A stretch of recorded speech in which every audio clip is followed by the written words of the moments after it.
Alright, for this video, we're going to unlock, then we duplicate the layer, which is Control J, Command J on a Mac.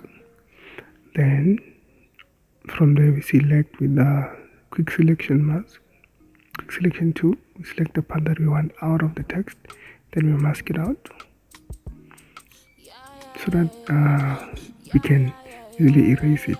Then we go to adjustment layer, click solid color, then we take the solid color fill down, then double click on the black, then we select the color blue there so that everything can be blue. Now the background is blue. Go to the text layer, then you type whatever you wanna put there.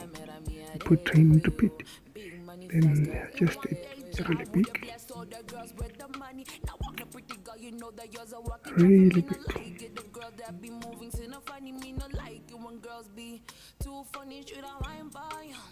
Alright, it looks fine.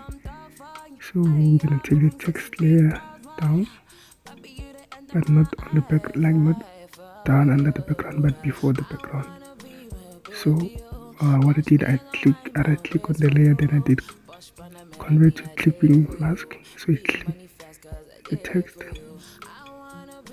and then now I'm erasing the layer mask at the top, that one that I said I want out of the text.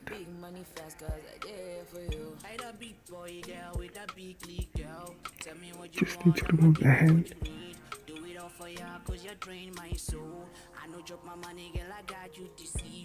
But you know what? Let's keep the hand. Yeah, let's keep it on E. Just remove the background a bit. There.